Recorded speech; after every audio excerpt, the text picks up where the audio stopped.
Reveley. I'm a Vedic astrologer, and I'm here today talking about the lunar eclipse that is coming up on November the 19th.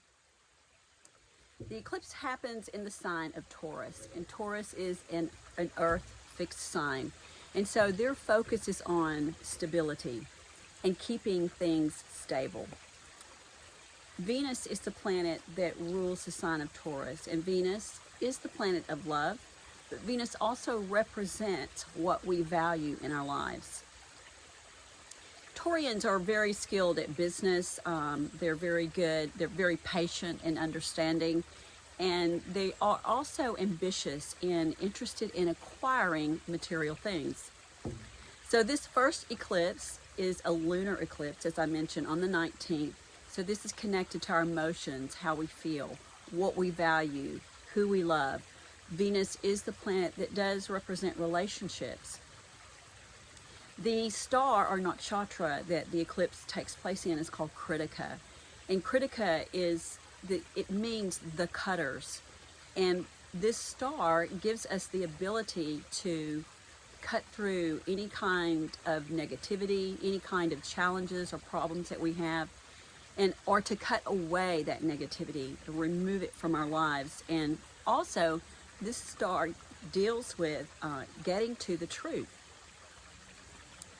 Now, the moon will be exalted in the sign of Taurus, traveling with Rahu, the north node.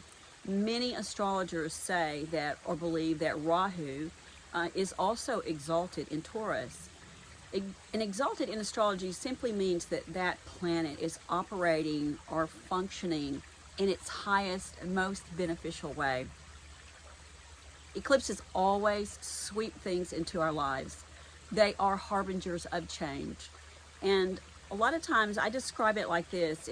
It's like that we lift the rug up and we see things under the rug.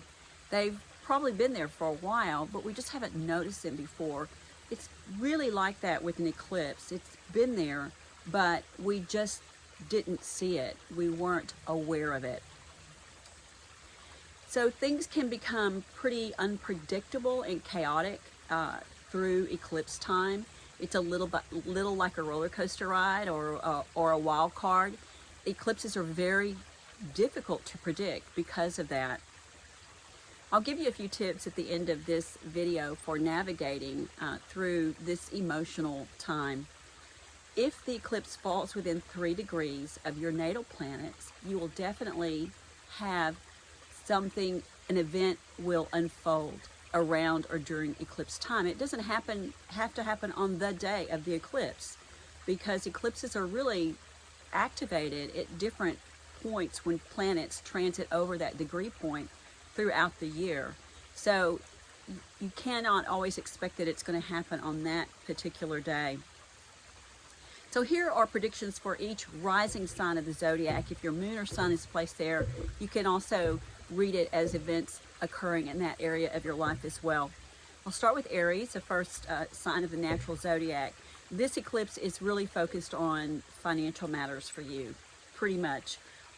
Also the foods that you eat, what you consume, and your speech, what you say matters. Okay, Taurus, this is your first house. So this eclipse should benefit you in in a lot of ways, possibly. But it also really enhances your immune system in a sense, because the star Kritika is ruled by the sun, and the sun really helps with our immunity.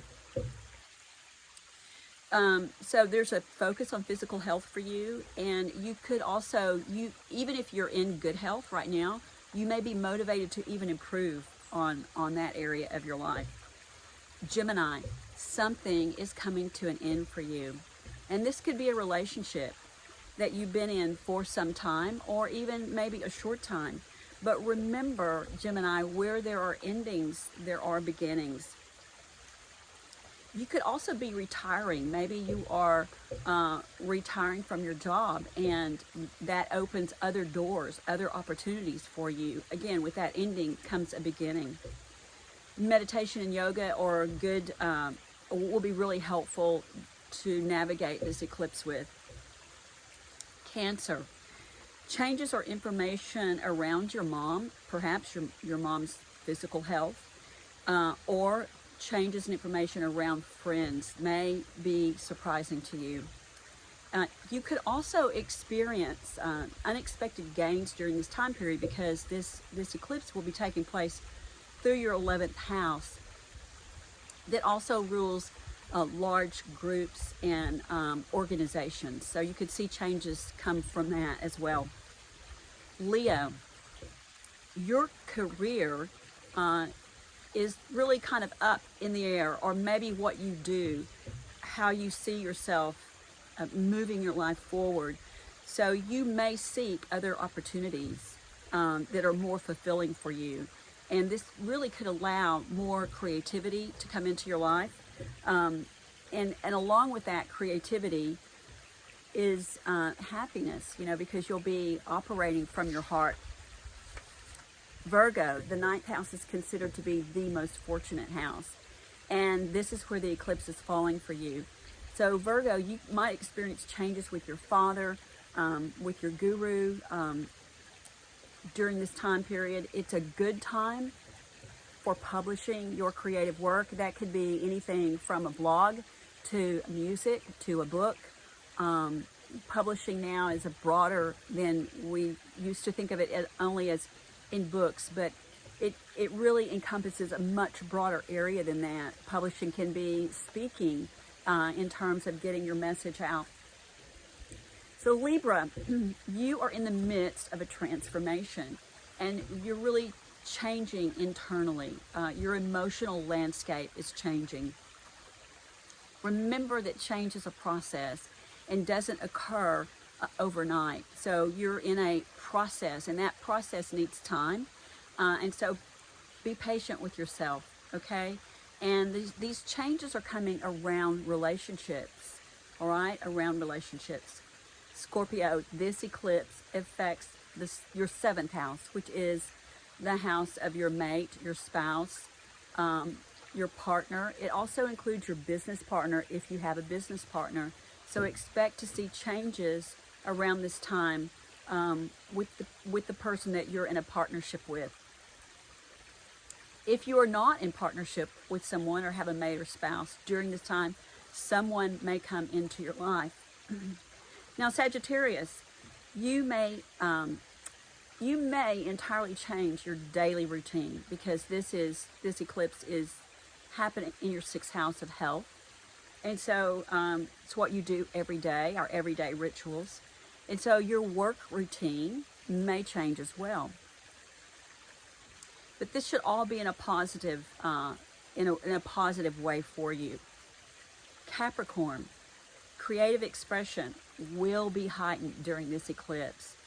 So take care with any speculation, because as I mentioned earlier, eclipses can be a bit of a roller coaster. So you want to be careful with investments or anything that you speculate on at this time. If you are single, you could meet someone during this time. Aquarius, home, mother, and happiness are really kind of the theme for this eclipse. But all of these are, in a sense, all of these are really connected to each other. And so you're going to see changes on these areas. But this, whatever occurs, it should be an opportunity for you to become happier. And that's always a good thing. Pisces, you will be in your car more. It could be short distance commutes, going back and forth to work, or traveling somewhere a short distance. Something may come to light to you, or you may find out some information around your siblings that you didn't know or you weren't aware of before. Writing and communications will be highlighted during this time, so there will be an emphasis on that for you. All right, so that's all for the zodiac. Now, here are a few tips for navigating this eclipse. One is to eat light. In fact, it's really better not to cook during an eclipse. But if you have to eat, eating light foods will be better for your body to digest. Keep a light schedule. On the 19th, try to avoid committing to a heavy work schedule. Excuse me. Meditate or do yoga. That's easy, right? And then last is keep light company. Keep your conversations easy and light. Thanks for watching today. My next video will be on the solar eclipse. It's coming December 4th. So remember to stay in the light. Thanks for watching.